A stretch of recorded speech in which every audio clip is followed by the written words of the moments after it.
প্রধান প্রধান দৈনিক পত্রিকাগুলো তাদের আন্তর্জাতিক খবরে যে খবরগুলো গুরুত্ব সহকারে ছাপিয়েছে তার মধ্যে শুরুতেই থাকছে স্তম্ভিত পুরো ভারত, চিকিৎসককে ধর্ষণের পর হত্যা, সুরক্ষা টাস্কফোর্স গঠন সুপ্রিম কোর্টের, আরজি কর হাসপাতালের নিরাপত্তায় কেন্দ্রীয় বাহিনী, রাজ্য সরকারের সমালোচনায় রাজ্যপাল,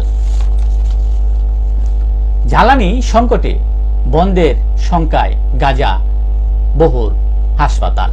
গাজায় বহুল হাসপাতাল জ্বালানি সংকটের কারণে বন্ধ হওয়ার উপক্রম হয়েছে।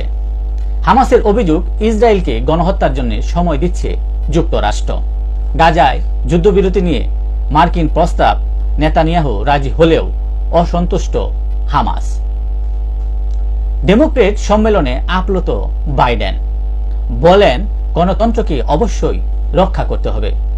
ধন্যবাদ দিতে হঠাৎ মঞ্চে হাজির হলেন কমলা হ্যারিস। লিথুয়ানিয়ায় রুশ সীমান্তে জার্মানির ঘাঁটি নির্মাণ শুরু।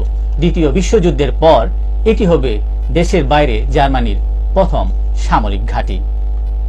নির্বাচনে জিতলে উপদেষ্টা হিসেবে ইলন মাস্ককে চান ডোনাল্ড ট্রাম্প। যুক্তরাষ্ট্রের প্রেসিডেন্ট নির্বাচন, তিনি এভাবেই তার অভিমত ব্যক্ত করেন বা তার প্রত্যাশা জানান। রাশিয়ার সীমান্ত অঞ্চল তুরস্কে হামলার পর ইউক্রেনের সাথে আর কোনো আলোচনা নয় বলে জানিয়েছেন রাশিয়ার পররাষ্ট্রমন্ত্রী ল্যাভরভ।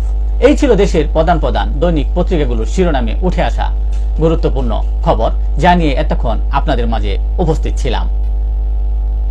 আশা করি আপনাদের ভালোই লেগেছে। আবারও দেখা হবে আগামীকাল ঠিক একইভাবে সারা বিশ্বের সংবাদ 7.3 মিনিটে। সে পর্যন্ত অবশ্যই আপনি এবং আপনারা ভালো থাকবেন, সুস্থ থাকবেন। আসসালামু আলাইকুম ওয়া রাহমাতুল্লাহ।